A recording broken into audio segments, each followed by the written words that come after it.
अस्सलाम वालेकुम। आप लोग आगे आ जाएं, इतना पीछे बैठे हुए हैं, थोड़ा फासला कम हो जाएगा, समझ अच्छी आ जाएगी। कोशिश कर लें यहाँ तक, इस लाइन तक आ जाएं सारे।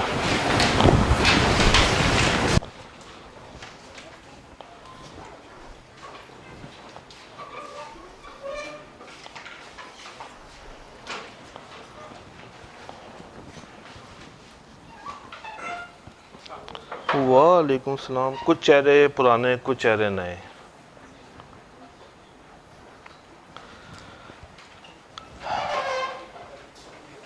क्या पढ़ा अभी तक ऑडिट में?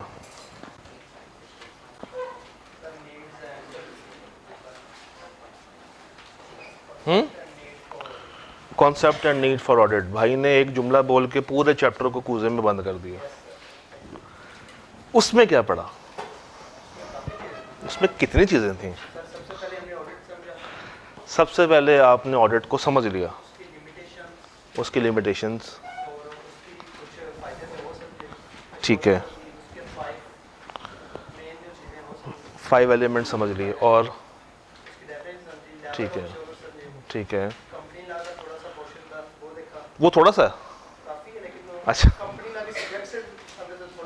अच्छा, ठीक है, उसके अंदर हमने देखा कि rights, duties, qualification, disqualification, auditor को हायर कौन कर सकता है, उनकी रेम्युनरेशन कौन डिसाइड करता है, ठीक है, रिटायरिंग ऑडिटर का क्या प्रोसेस है वो देखा। उसके बाद हम आगे थोड़ा सा हाई टैक देखा, उसके बाद स्टैंडर्ड्स देखे, थोड़ी सी आइसक्रीम खाई, ऑब्जेक्टिव, थोड़ी सी चाय पी। थोड़ा थोड़ा ये सब। नहीं, अच्छा है। और अगर आप में से कोई एक्सप्लेन करना चाहे ऑडिट को, अश्योरेंस को, या कोई कंपैरिजन करने में अगर इंटरेस्टेड हो, बॉयज़ में से, गर्ल्स में से, एनीवन एनीवन। मैं थोड़ा सा पहले रिवाइज करवाना चाह रहा हूँ, उसके बाद हम शुरू करते हैं अपने मेन एजेंडा। की आवाज़ कहाँ से आई जी? आगे आ जाओ, आगे आ जाओ। अश्योरेंस किसी भी चीज़ की प्रोवाइड की जा सकती है, और उसके अंदर एक कंपोनेंट होता है, उसका नाम है ऑडिट। तो अश्योरेंस ऑडिट के अलावा मुझे अगर आप 2 से 3 नाम बता दें, assurance other than audit.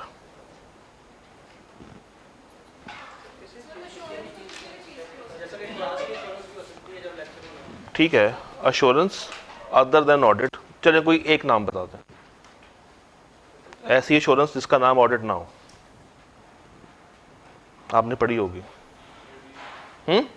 Review. Review is also a type of assurance. तो ऑडिट में और रिव्यू में क्या फ़र्क है, ये मैं पूछता हूँ वो भाई जिन्होंने रेड कलर की टोपी पहनी हुई है।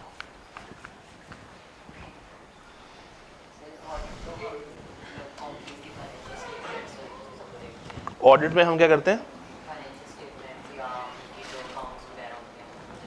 अच्छा,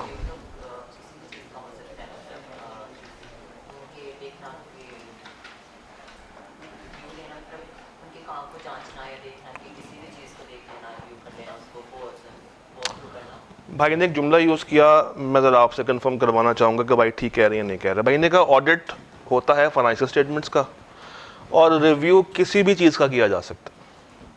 क्या ये जुमला इनका ठीक है? टाइम, क्या ये जुमला इनका ठीक है? क्या रिव्यू फाइनेंशियल स्टेटमेंट्स के अलावा किसी भी चीज़ का हो सकता है?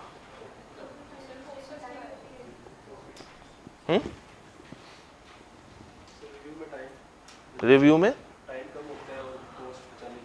वो तो ठीक है, मगर स्टेटमेंट ये आई है कि ऑडिट किया जाता है फाइनेंशियल स्टेटमेंट्स का। आई एग्री, मगर जो बात मुझे ख़राब सी लग रही है वो ये इन्होंने की कि रिव्यू फाइनेंशियल स्टेटमेंट्स और किसी भी और चीज़ का किया जा सकता है। तो ये जो इन्होंने स्टेटमेंट बोली है, इस स्टेटमेंट के बारे में आपका क्या ख्याल है?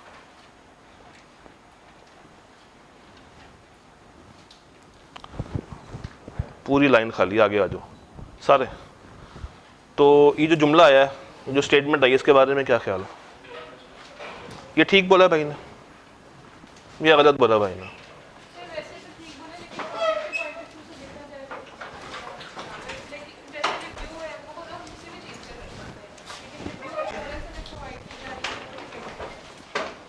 एक बात ज़हन में रखिएगा, अश्योरेंस को हम दो ब्रॉड कैटेगरीज में डिवाइड कर लेते हैं।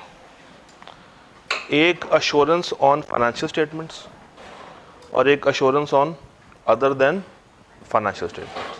इतनी बात समझ आती? फिर अश्योरेंस ऑन फाइनेंशियल स्टेटमेंट्स के अंदर आपने ये देखना है कि आप रीजनेबल अश्योरेंस दे रहे हैं या लिमिटेड दे रहे हैं। तो अश्योरेंस ऑन फाइनेंशियल स्टेटमेंट्स ही दो तरह से हैं, या ऑडिट या रिव्यू। और assurance other than financial statements वो किसी भी तरह से दी जा सकती है, उसमें ऑडिट और रिव्यू का नाम हम यूज़ नहीं करते। इतनी बात क्लियर है? अच्छा, चलिए बात निकली पड़ी है, तो लिमिटेड अश्योरेंस हम कैसे देंगे? उसकी एक पैराग्राफ है जिसमें वो एक स्टेटमेंट लिखी हुई है, मैं शुरू कर देता हूँ। Nothing has come to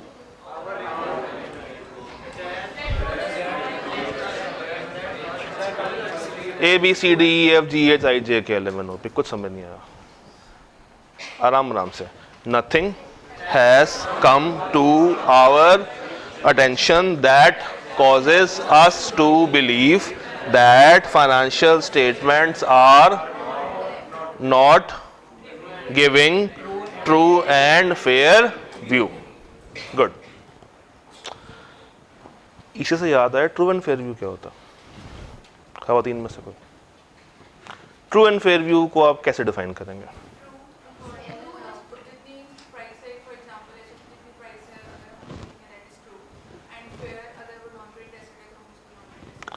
true means हर वो चीज़ जिसमें एरर नहीं है, और फेयर मीन्स जो एज पर IFRS क्लासिफाई सही है और इसमें कोई भी बायसनेस इन्वॉल्व नहीं। ओके, अश्योरेंस के आपने बताया कितने एलिमेंट्स होते हैं? 5। चलिए मैं एक एग्जांपल बोलता हूँ, मुझे आपने वो 5 एलिमेंट्स पूरे करके देने हैं। शायद क्लास में हुई हो। आप लोगों ने फ़र्ज करें मरी का सफ़र करना, ये वाली बात हुई क्लास में? मरी वाली नहीं हुई होगी, कार वाली हो गई है। चल अगर वो होगी तो फिर उसको रिपीट नहीं करते। ओके, क्या हुआ? अच्छा, एडवांटेजेस अगर आप में से कोई जल्दी से मुझे 3 बता दे।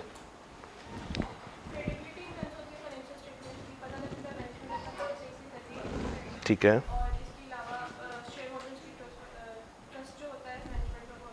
वहां पे 2 लफ्ज लिखे हुए हैं, एक स्टैट्यूटरी ड्यूटी और एक नॉन स्टैट्यूटरी ड्यूटी। इनमें क्या फर्क है?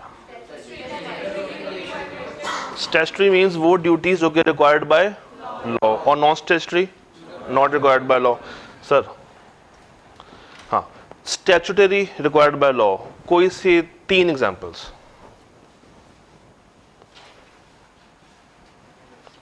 नहीं लिया हुआ, यही सवाल आपके बिल्कुल आगे वाले भाई को पास ऑन कर देते हैं जी। कोई से 3 स्टैट्यूटरी ड्यूटीज जो कि ऑडिटर चेक करता है कि कंपनी कर रही है, मैनेजमेंट कर रही है कि नहीं कर रही।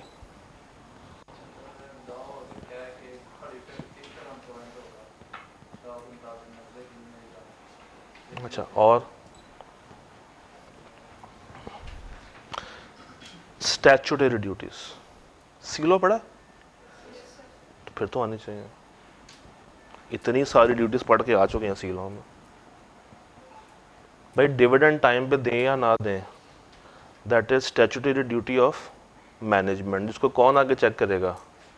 ऑडिटर। चले एक मैंने बता दिया, 2 अगली और बता दें, आगे पास ऑन कर देते हैं जी। भाई साथ वाले भाई जी जी, कोई सी एक बता दें। चलो, रिकॉर्ड्स ठीक से, बुक्स ऑफ अकाउंट्स इन्होंने प्रॉपर्ली मेंटेन की हैं या नहीं की। अगले भाई पे आते हैं जी। नहीं, मज़ा नहीं आया, कोई और बात। स्टैट्यूटरी ड्यूटी जो कि मैनेजमेंट ने नॉर्मली करनी ही करनी।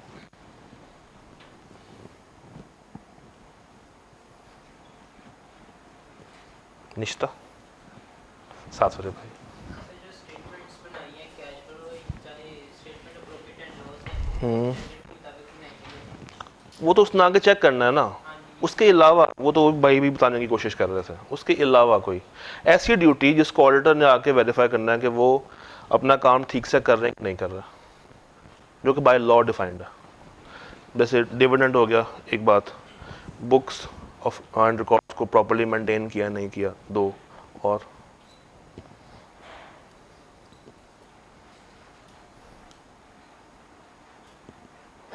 नहीं सस्टेनेबिलिटी आजकल एक बड़ा जिक्र चल रहा है। कोड ऑफ एथिक्स नाम सुना, उसकी कंप्लाइंस की जा रही है या नहीं की जा रही, प्रिंसिपल बेशक। तो नॉन स्टैट्यूटरी ऐसी कौन सी ड्यूटीज़ होंगी जो कंपनी वाले करते हैं मगर वो बाय लॉ डिफाइंड नहीं है या लॉ उनको फोर्स नहीं करता? कोई से 3 नाम या कोई से 3 ड्यूटीज़। एक लाइन में 3 लोग बैठे हुए, कहाँ बैठे हुए? नहीं बैठे हुए, ये भी 3 बैठे हुए, 1 2 3। बेहतरीन, ज़कात डिडक्ट हुई है कि नहीं हुई, बेहतरीन point. Good governance, absolutely good.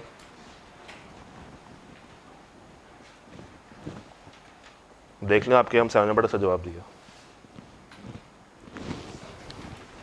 तो आपसे तवक्कुआत बढ़ जाती हैं जी।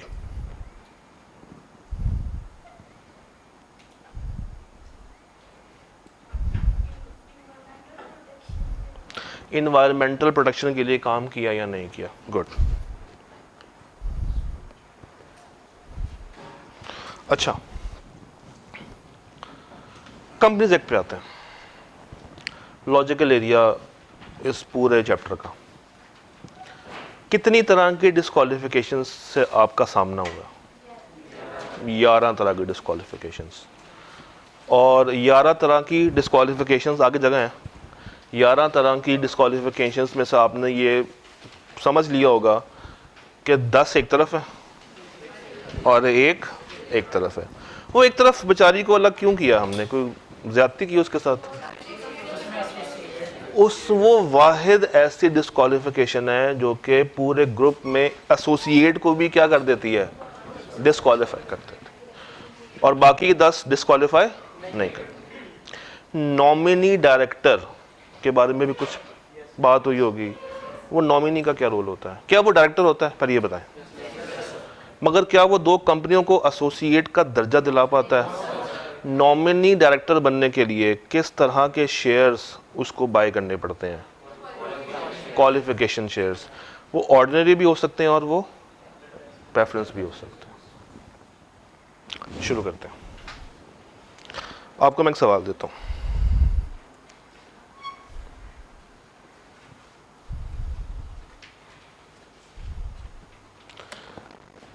ऑटम 12, अगर आपके पास बुक है तो बुक से खोल लें, नहीं तो सामने देख लें, आपकी चॉइस है।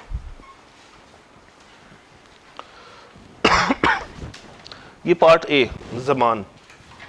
ज़रा इस सवाल को पहले गौर से देखें, सिर्फ पार्ट ए को देखना है, और मुझे सोच के बताएं कि what are your views on this part ए।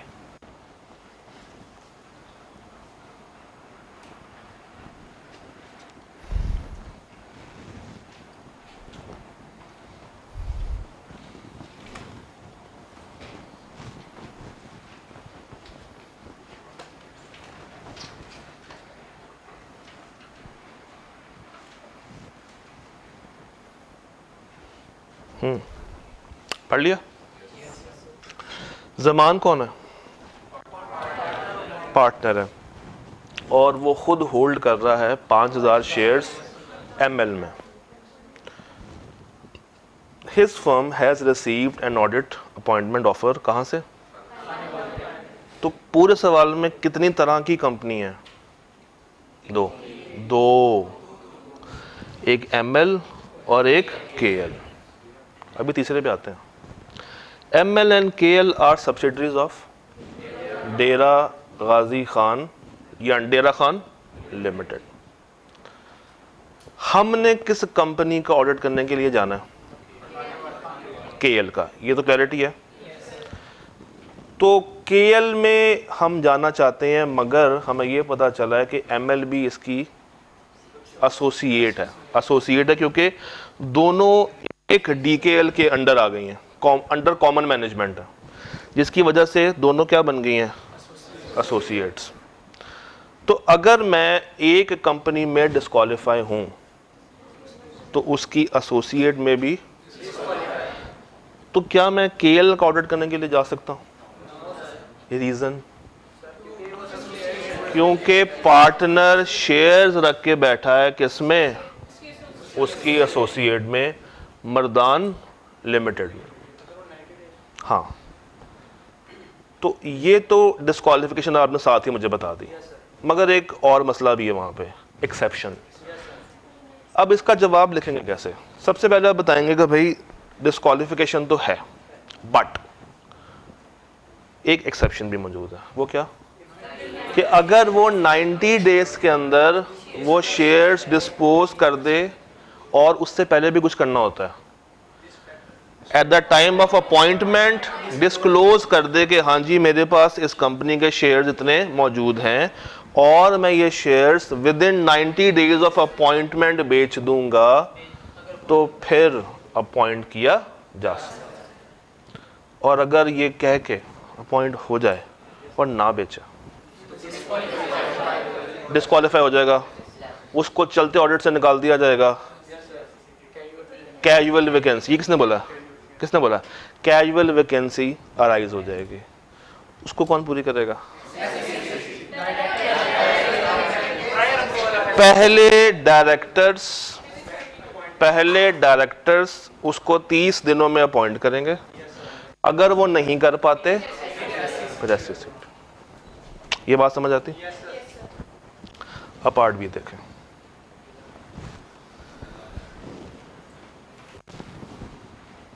बल्कि पार्ट बी देखने के बाद ज़रा इसको हाथ से करने की भी कोशिश कीजिएगा। आपके पास एक अदद रजिस्टर होगा, एक अदद पेन होना चाहिए प्यारा सा। वो नहीं बच्चा शुरू में एक नया रजिस्टर ख़रीदता है कि मैं पूरा सेशन इसके ऊपर नोट्स बनाऊंगा, और फिर 2 हफ्तों के बाद उसमें वो कार्टून सा बना रहा होता है। तो वो अलग कुछ देखा ना, ये देखें मोटिवेशन लेवल। करें जरा सॉल्व। आपके पास पूरे 5 मिनट है and your time starts now. बंद नहीं करनी।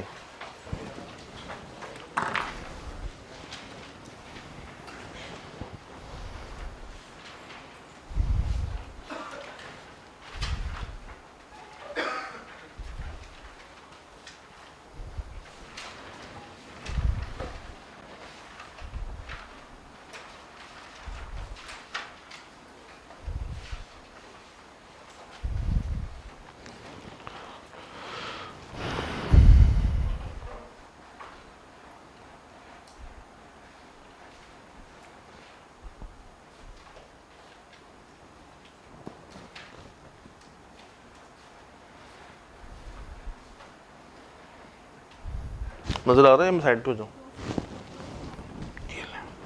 अब ओके।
थोड़ी सी न्यूमेरिकल वर्किंग भी करनी पड़ेगी आपको।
2 मिनट रह गए।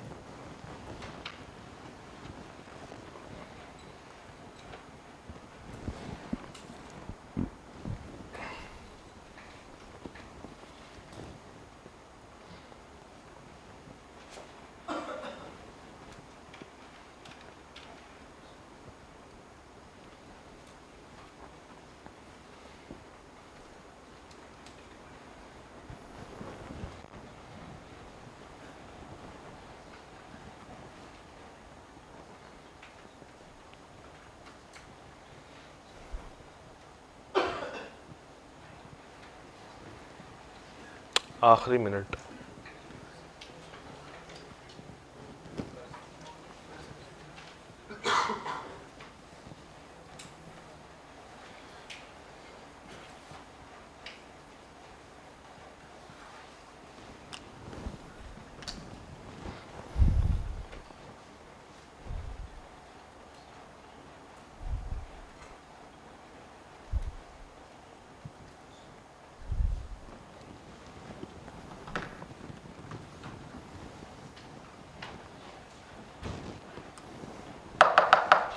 रुक जा, टाइम्स अप।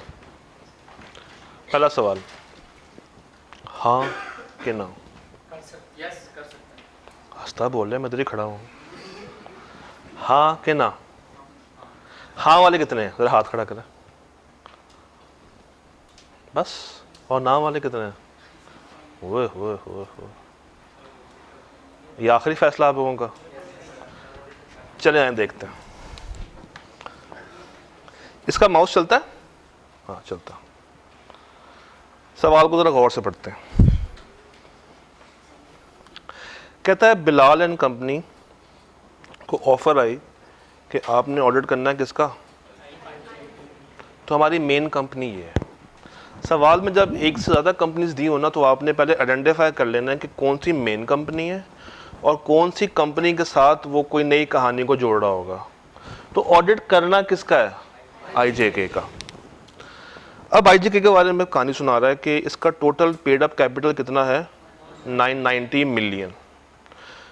और उसमें से ऑर्डिनरी शेयर कैपिटल कितना है?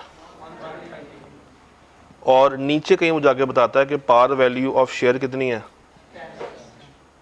तो अगर 990 टोटल है और 130 ऑर्डिनरी है, तो बाकी का जो 860 बचता है वो क्या है? वो प्रेफरेंस है। प्रेफरेंस ही है ना। नॉन वोटिंग वोटिंग तो बात की कहानी है। अगर ऑर्डिनरी 130 है तो फिर प्रेफरेंस कितना होगा? 860। और ऑर्डिनरी में वोटिंग पावर्स होती हैं और प्रेफरेंस में वोटिंग पावर नहीं होती। अच्छा, फरियाल बल्कि काम करते यहीं पे 990 को 2 में डिवाइड कर लिया। अच्छा मुझे बताइए, ऑर्डिनरी शेयर्स कितने इशू किए इस कंपनी ने? 13 मिलियन। और प्रेफरेंस शेयर्स कितने इशू किए हैं? 86 मिलियन। ये लिख लें जरा साइड पे कहीं।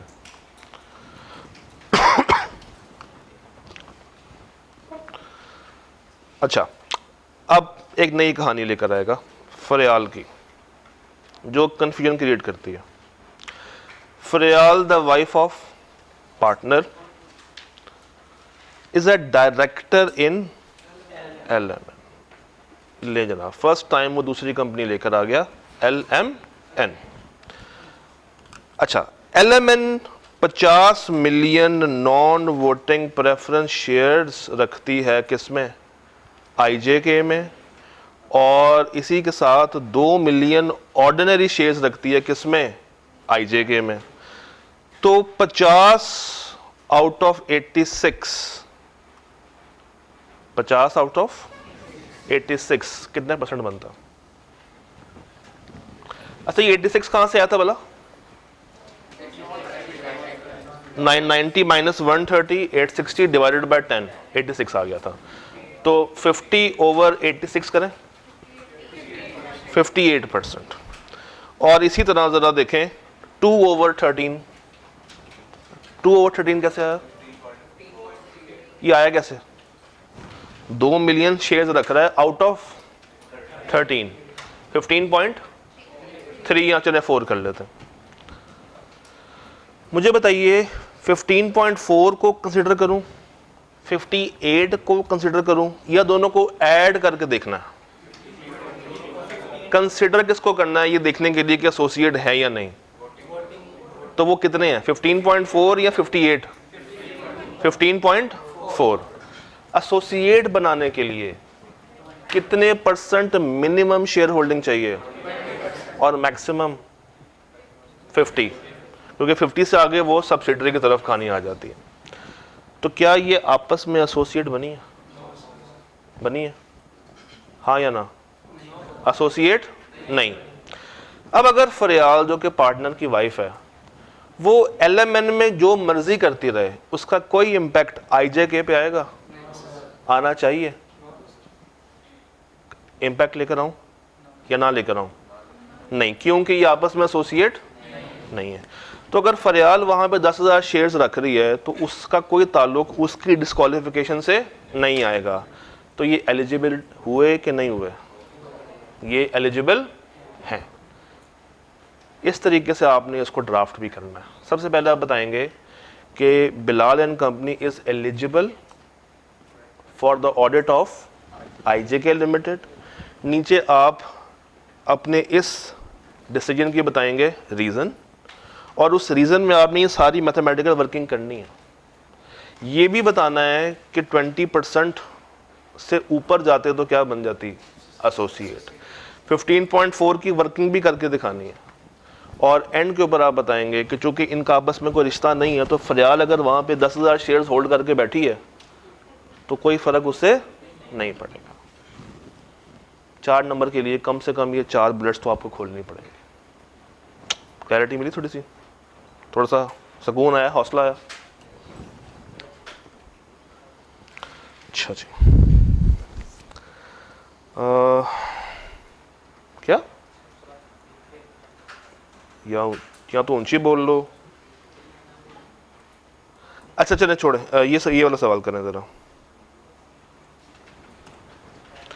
पहले पार्ट ए देखें, स्प्रिंग 17। ज़रा पार्ट ए के ऊपर गौर कीजिएगा।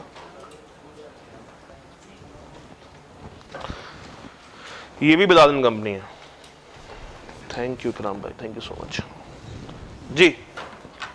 Bilal and company chartered accountants has received an offer for appointment as auditors of Dawood limited. Bilal and company का एक पार्टनर जिसका नाम है गालिब, वो दाऊद लिमिटेड में 1 लाख टर्म फाइनेंस सर्टिफिकेट्स रखता है। वो जो डिस्क्वालिफिकेशन में आप लोगों ने देखा था कि अगर पार्टनर, उसकी स्पाउस या उसका माइनर एक कंपनी में क्या रखे तो डिस्क्वालीफाई? शेयर्स, किसी भी तरह के शेयर्स, चाहे वो प्रेफरेंस हो चाहे वो ऑर्डिनरी हो। TFC शेयर्स होते हैं, ये शेयर्स नहीं है, ये डिबेंचर इंस्ट्रूमेंट्स। ये इंस्ट्रूमेंट्स कौन से हैं? डिबेंचर। तो इसके जवाब में क्या लिखेंगे? पहला पॉइंट क्या आएगा कि ये क्लासिफाई कर रहे हैं या नहीं कर रहे? रीजन, TFC एक डिबेंचर इंस्ट्रूमेंट है, ये शेयर्स नहीं है, तो कोई डिस्क्वालिफिकेशन नहीं। पॉइंट क्लियर है? पार्ट बी देखें।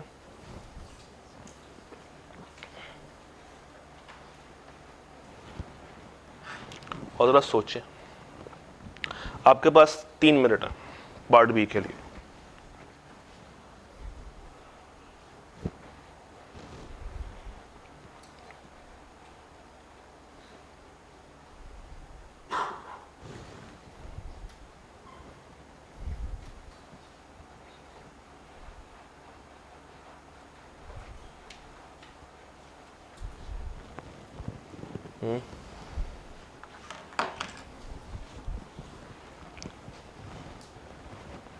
तीन मिनट।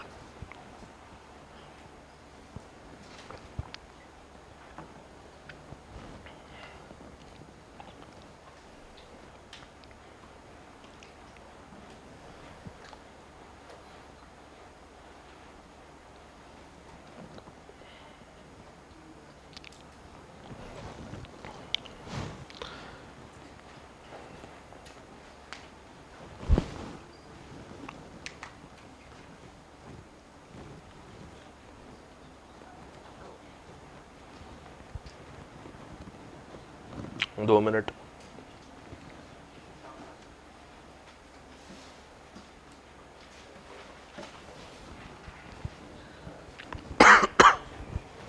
एलिजिबल हैं कि नहीं हैं? कैसे?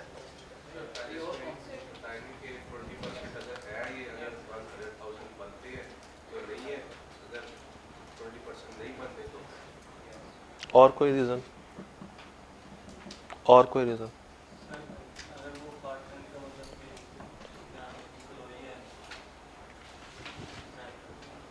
वो नहीं आ रही यहाँ पे। और कोई? एनीवन? किसके?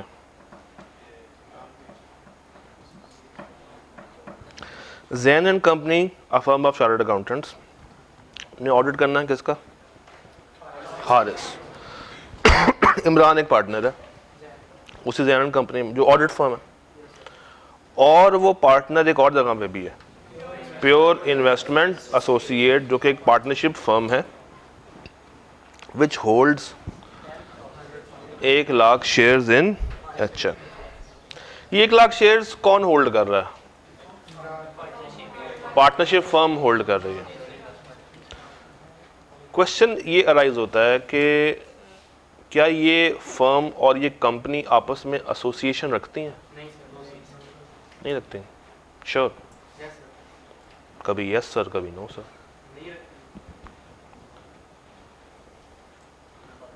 ये जो 1 लाख शेयर्स इन HL है, ये आपकी नज़र में किसने रखे हुए हैं? इमरान ने के फर्म ने? इमरान ने रखे हुए हैं। ये 1 लाख शेयर्स जो HL में है, ये इमरान के हैं, उस पार्टनरशिप फर्म के नहीं है। ज़रा डेफिनेशन पे जाएं एसोसिएटेड कंपनी की, एक लाइन दिखाता हूँ आपको वहाँ पे। उस डेफिनेशन की हेडिंग पढ़ें, associated company slash undertaking, associated company slash undertaking. क्या एक पार्टनरशिप फर्म और एक कंपनी आपस में एसोसिएटेड अंडरटेकिंग बना सकते हैं या नहीं बना सकते? अगर एक बंदा एक फर्म में पार्टनर हो और दूसरी कंपनी में शेयर्स रखता हो, तो ये आपस में एसोसिएटेड अंडरटेकिंग्स बन जाती हैं।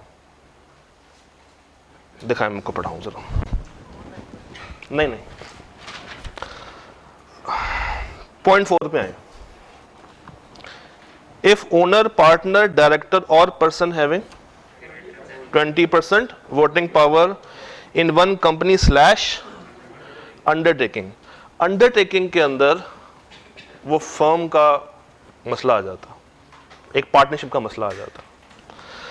तो अगर एक बंदा एक जगह पे पार्टनर है और दूसरी जगह पे वो शेयर्स रख के बैठा हुआ है, मगर यहां पे ये नहीं बताया कि वो 20% से ज्यादा है या कम है, तो चूंकि एक सवाल अपने अंदर एक क्लैरिटी नहीं रखता, तो फिर यहां पर आपको दो तरफा जवाब देना पड़ेगा कि वो कर भी सकता है और वो नहीं भी कर सकता। अगर तो ये एसोसिएशन डेवलप हो गई तब नहीं कर सकता, और अगर नहीं हुई तो अच्छा, अगर डेवलप हो गई तो बाय डिफॉल्ट रूल क्या है? कर नहीं सकता, मगर एक एक्सेप्शन है। पॉइंट समझ आया? अच्छा, ऊपर आते हैं।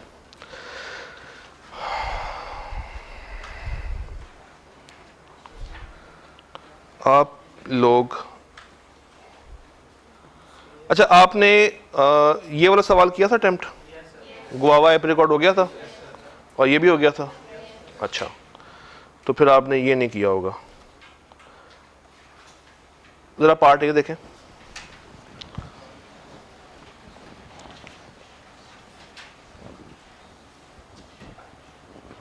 Waqar is a partner in Suhail and company, chartered accountants.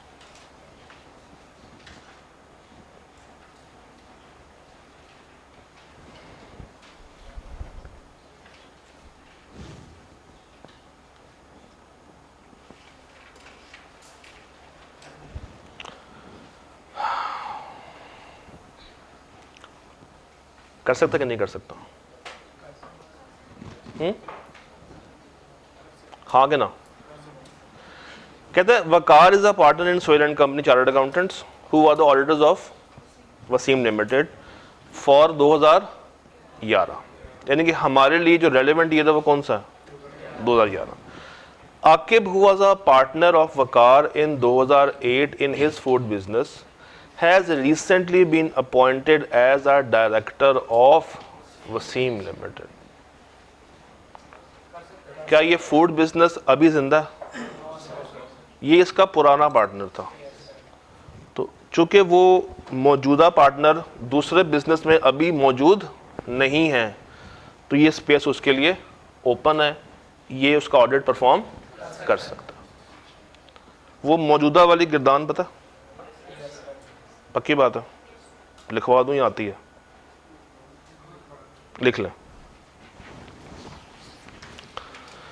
जो पहले 4 पॉइंट्स है ना, मैं उसकी गिरदान दे रहा हूं. लिखे जरा. मौजूदा डायरेक्टर, उर्दू में है सब कुछ. मौजूदा ये बड़ा पेज खोल लो प्लीज, इसमें नहीं आएगी. मौजूदा डायरेक्टर, मौजूदा ऑफिसर, मौजूदा एम्प्लॉय, मौजूदा डायरेक्टर, मौजूदा ऑफिसर, मौजूदा एम्प्लॉय, मौजूदा डायरेक्टर, मौजूदा ऑफिसर, मौजूदा एम्प्लॉय, मौजूदा कंपनी का मौजूदा ऑडिट परफॉर्म नहीं कर सकते. पहला रूल. मौजूदा डायरेक्टर, मौजूदा ऑफिसर, मौजूदा एम्प्लॉय, मौजूदा कंपनी का मौजूदा ऑडिट परफॉर्म नहीं कर सकता.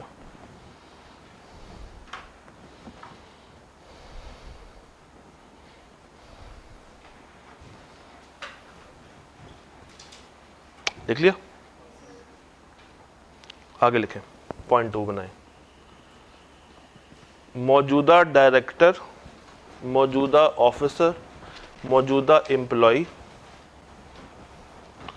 मौजूदा डायरेक्टर, मौजूदा ऑफिसर, मौजूदा एम्प्लॉय का अगर कोई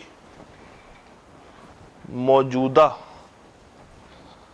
बिजनेस सेटअप है,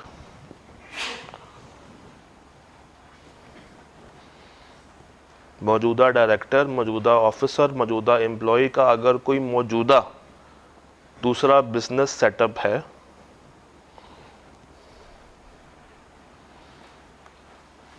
उस मौजूदा बिजनेस सेटअप में मौजूदा, अभी तो थक गए, अभी कहां तक लिख लिए? उस दूसरे मौजूदा बिजनेस सेटअप में मौजूदा बिजनेस पार्ट, हाँ अच्छा जी, ये मुझे एक दिखाना जरा. अभी लिख कहां तक लिया? पॉइंट 1 के पॉइंट 2. मैं दोबारा से बोलता हूं. मौजूदा डायरेक्टर, मौजूदा ऑफिसर, मौजूदा एम्प्लॉय का अगर कोई मौजूदा दूसरा बिजनेस है, उस दूसरे मौजूदा बिजनेस में कोई और मौजूदा बंदा, कोई और मौजूदा बंदा उसका मौजूदा बिजनेस पार्टनर या मौजूदा एम्प्लॉय है, तो वो मौजूदा कंपनी का मौजूदा ऑडिट परफॉर्म नहीं कर सकता. दोबारा से चलते हैं. मैं पॉइंट 2 ही बता रहा हूं. मौजूदा डायरेक्टर, मौजूदा ऑफिसर, मौजूदा एम्प्लॉय का अगर कोई दूसरा मौजूदा बिजनेस है, उस दूसरे मौजूदा बिजनेस में अगर कोई मौजूदा बिजनेस पार्टनर या मौजूदा एम्प्लॉय मौजूद है, तो वो मौजूदा कंपनी का मौजूदा ऑडिट परफॉर्म नहीं कर सकता. इसमें से अगर आप एक भी मौजूदा निकाल देंगे ना, डिस्क्वालिफिकेशन आ जाएगी. और अगर सारे मौजूदा फिट हो रहे हैं, सॉरी, अगर सारे मौजूदा लग रहे हैं तो डिस्क्वालिफिकेशन है. और अगर कोई एक भी मौजूदा निकल गया तो डिस्क्वालिफिकेशन नहीं होगी। दोबारा बोलो। अच्छा, मौजूदा डायरेक्टर, इतनी मुश्किल नहीं है, मौजूदा डायरेक्टर, मौजूदा ऑफिसर, मौजूदा एम्प्लॉय, लिख लिए यहां तक का अगर कोई दूसरा मौजूदा बिजनेस है, ये भी हो गया, उस दूसरे मौजूदा बिजनेस में मौजूदा बिजनेस पार्टनर या मौजूदा एम्प्लॉय मौजूद है तो वो मौजूदा कंपनी का मौजूदा ऑडिट परफॉर्म नहीं कर सकता। इसका मतलब बताऊं क्या है? इसका मतलब ये है कि अगर जो बिजनेस पार्टनर था वो छोड़ के चला जाए तो वो उस मेन कंपनी का ऑडिट कर सकता है, क्योंकि उस पर वो 3 साल वाली रिस्ट्रिक्शन नहीं, वो 3 साल वाली रिस्ट्रिक्शन उस कंपनी के डायरेक्टर पे है, ऑफिसर पे है या एम्प्लॉय, बाकी किसी और पे नहीं। लिख लिया? पॉइंट 3 लिखा। अब मजा आएगा। मौजूदा डायरेक्टर की मौजूदा स्पाउस, क्या मतलब? कोई और भी स्पाउस होती है? हाँ, मौजूदा कंपनी में मौजूदा की मौजूदा स्पाउस उस मौजूदा कंपनी का ऑडिट परफॉर्म नहीं कर सकते। मौजूदा कंपनी में मौजूदा डायरेक्टर की मौजूदा स्पाउस उस मौजूदा कंपनी का मौजूदा ऑडिट परफॉर्म नहीं कर सकते।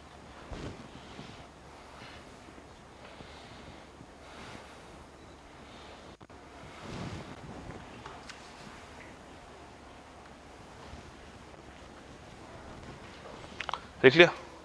अच्छा, अब एक बड़ा इंपॉर्टेंट पॉइंट बोलने जा रहा हूं, इसको लिख लें, काम आएगा। ये जितने भी डिस्क्वालिफिकेशंस हैं ना, किसकी भला?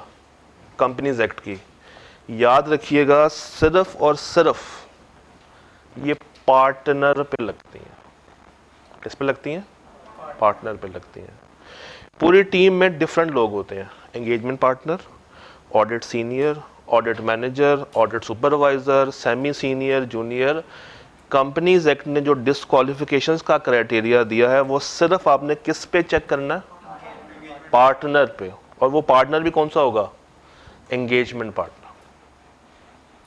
ये बात समझ आई?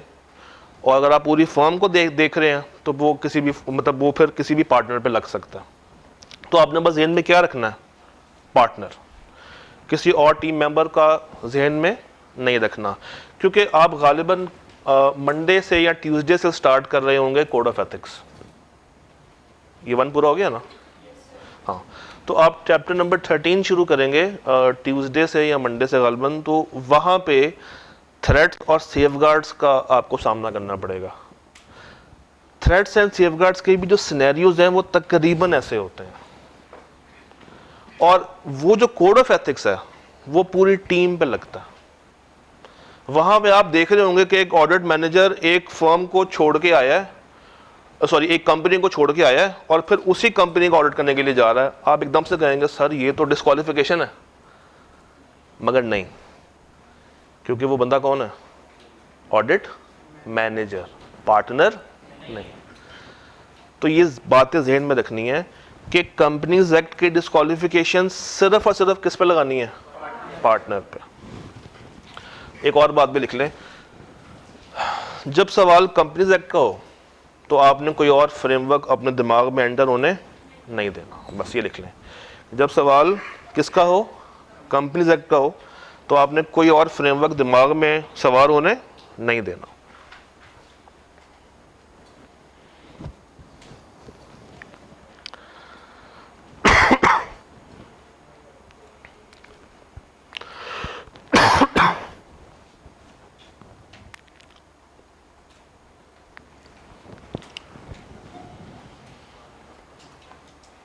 हो गया? कौन सा वाला? मैंने ये बताया है कि जब आप कंपनीज एक्ट का सवाल देखें डिस्क्वालिफिकेशंस वाला, अब सुन लो पहले, तो उस वक्त सिर्फ आपने इसी के 11 पॉइंट्स को ध्यान में रखना। इसके अलावा कोई और दूसरा स्टैंडर्ड या फ्रेमवर्क या कोड ऑफ एथिक्स के बारे में सोचने की ज़रूरत नहीं। कोई सवाल यहाँ तक? All okay? पार्ट ए देखें ज़रा।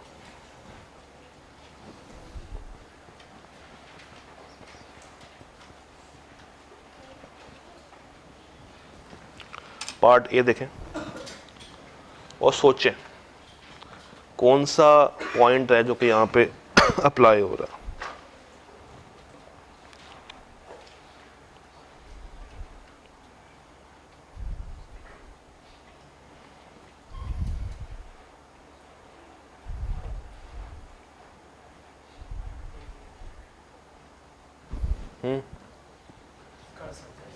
कर सकता है।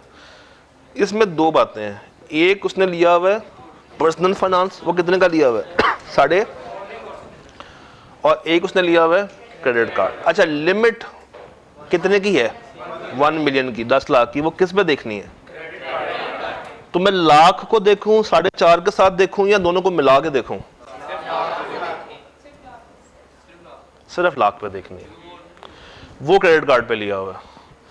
जो इसके अलावा आप कोई भी बैंक से लोन ले लें, चाहे पर्सनल लोन हो, गाड़ी का लोन हो, घर का लोन हो, वो इस क्रेडिट कार्ड की अमाउंट में ऐड नहीं करना। तो वो जो 10 लाख की लिमिट है, 1 लाख उसी के अंदर फॉल कर रहा है, और जो 450 लिया है वो ऑर्डिनरी कोर्स में लिया। अच्छा, अगर यही सवाल हो और GBL stands for government bakery limited,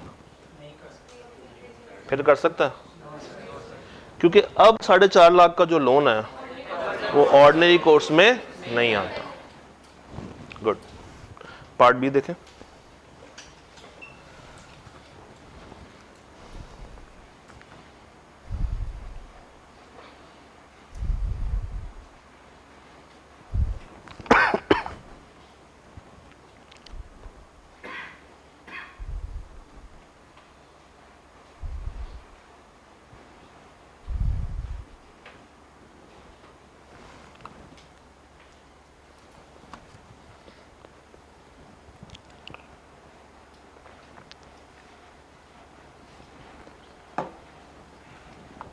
क्या राय है आपकी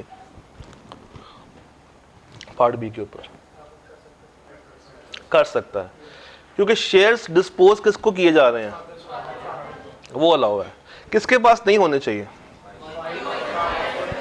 माइनर के पास ना हो, स्पाउस के पास ना हो, या उस मौजूदा पार्टनर के पास ना हो। तो ये एम्प्लॉय भी तो है, डायरेक्टर। Exactly, good. सर मैं आ रहा हूँ, उसी तरफ आ रहा हूँ।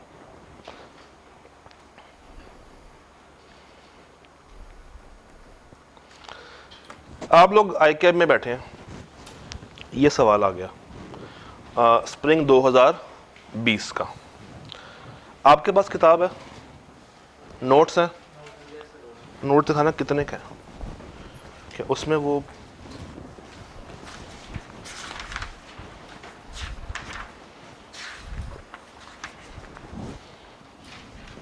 है? पेज 8 पे आए।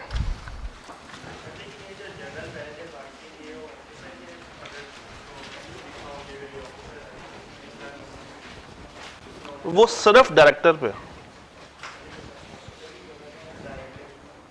मैं ये बात आगे बताता हूं। पेज 8 पे आए, आगे 3 तरह के स्टेप्स आ रहे हैं। स्टेप 1, पहले आपने क्या बता देना? लॉ। अब जैसे यही सवाल कर लेते हैं, राव आरिफ वाला। जरा सवाल देखें, सिर्फ आपने राव आरिफ को देखना यहां तक। वेल्दी बैंक चाह रहा है कि वो राव आरिफ ऑडिट करवाए। मसला ये है कि firm has recently admitted a new partner जिसने बतौर CFO काम किया है टिल जून 2017 इन NEL, जो कि सब्सिडरी है WBL की। तो आपस में एसोसिएशन डेवलप हो गई है। अच्छा, ऑडिट करना किस टाइम पीरियड का है? 2020 का। तो ये अगर आपको सिर्फ यहाँ तक सवाल आ जाए तो मुझे बताएं, इसमें प्रोविजन ऑफ लॉ कौन सी लग रही है? 11 में से कौन सा पॉइंट हिट होता है? Preceding 3 years। तो सबसे पहले आपने वो रेलेवेंट प्रोविजन लिख देनी है। हो गया इतना? पॉइंट 2 या सेकंड पैराग्राफ, इस सिनेरियो को उस प्रोविजन के साथ जोड़ना है कि इस सिनेरियो में क्या हो रहा है और उस प्रोविजन के अंदर क्या चल रहा है। और step 3, you have to give the decision.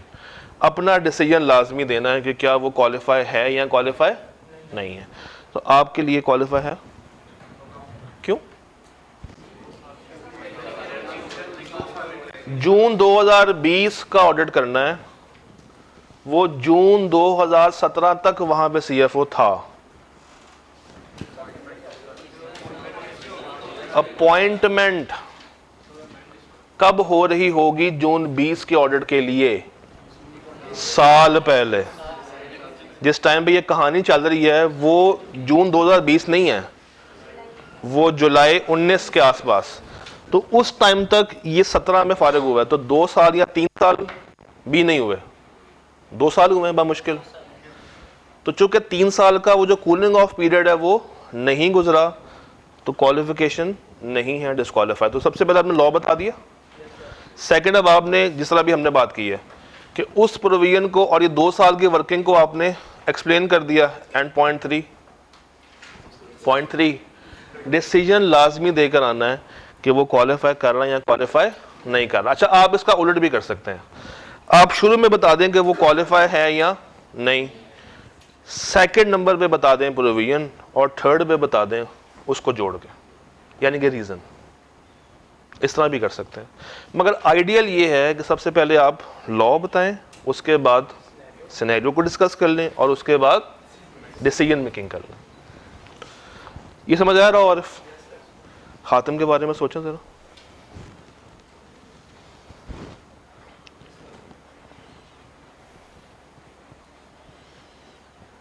Loan लिया है 5 मिलियन, किससे लिया?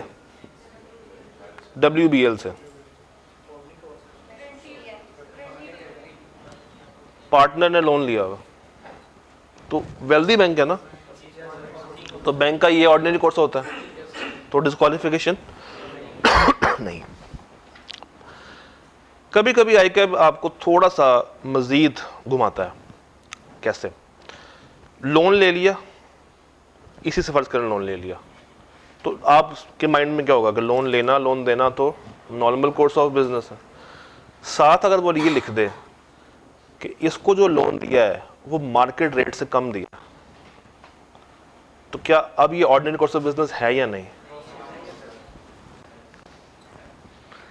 ऑर्डिनरी कोर्स ऑफ बिजनेस ही है, मगर एक और वर्ड होता है, आर्म्स लेंथ ट्रांजैक्शन नहीं है। तो आपने परेशान नहीं होना, कंपनीज एक्ट को इससे कोई मसला नहीं है, मगर किसको होगा?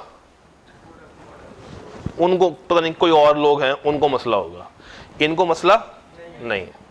तो जब इसका सवाल हो, आपने किसी और बेंचमार्क के बारे में सोचना नहीं है, और जब उसका सवाल हो तो आपने इसके बारे में सोचना नहीं। पार्ट सी देखें, तो ये राशिद करीम।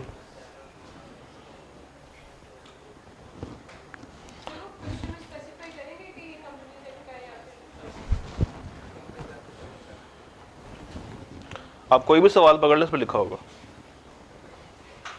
हाँ जी, राशिद करीम।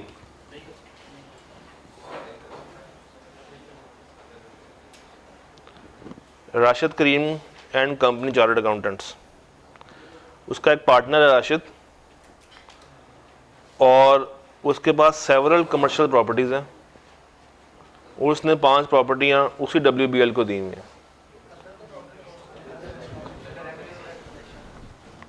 क्या ये काम फर्म का है या उस स्पेसिफिक पार्टनर का? उस स्पेसिफिक पार्टनर का है। तो फर्म का अगर कोई और पार्टनर फर्ज करें आना चाहे तो वो आ सकता है। अगर कोई एक पार्टनर भी डिस्क्वालीफाई हो रहा हो तो पूरी की पूरी। तो अब आप क्या बताएंगे? अब आप ये बताएंगे कि चूंकि ये सेवरल कमर्शियल प्रॉपर्टीज बहुत सारी ओन कर रहा है तो हो सकता है कि इसका ऑर्डिनरी कोर्स ऑफ बिजनेस भी हो। ये दो तरफा जवाब बन जाएगा। अगर तो ऑर्डिनरी कोर्स ऑफ बिजनेस है तो मसला नहीं है, और अगर नहीं है तो फिर डिस्क्वालिफिकेशन लग जाएगी। अच्छा, एक सवाल पूछता हूँ,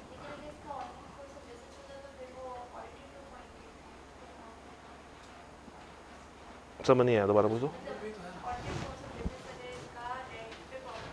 इनका राशिद वालों का, ठीक है।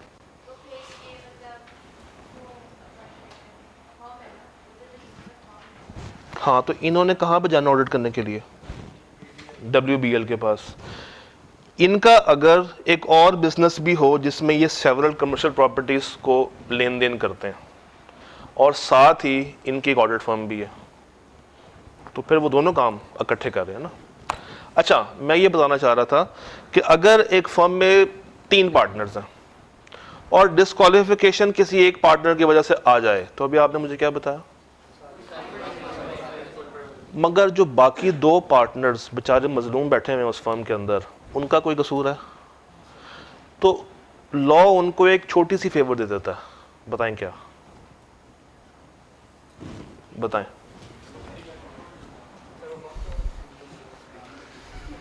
नहीं, वो अगर चाहें तो अपना जाती बुनियाद पे इंडिविजुअल कैपेसिटी में, अगर उनके पास अपना जाती वैलिड सर्टिफिकेट ऑफ प्रैक्टिस मौजूद है, किससे? ICAP से, तो वो कर सकते हैं, मगर फिर फर्म की कैपेसिटी काउंट नहीं होगी, इंडिविजुअल कैपेसिटी काउंट होगी। डन? कुछ थोड़ा बहुत हाजमा हो गया कंपनीज एक्ट का। मंडे को आपका एक बड़ा प्यारा सा टेस्ट है, बहुत ही प्यारा सा, रंग बिरंगा, मजा आएगा। एक छोटी सी दरख्वास्त करूंगा, नाश्ता करके आइएगा। हाँ, क्योंकि अक्सर चक्कर खा के तो गिरे होंगे यहाँ पे, देख आपको सामने होगा। तो मंडे को मुलाकात करते हैं इंशाल्लाह, क्लास टाइम, ठीक है।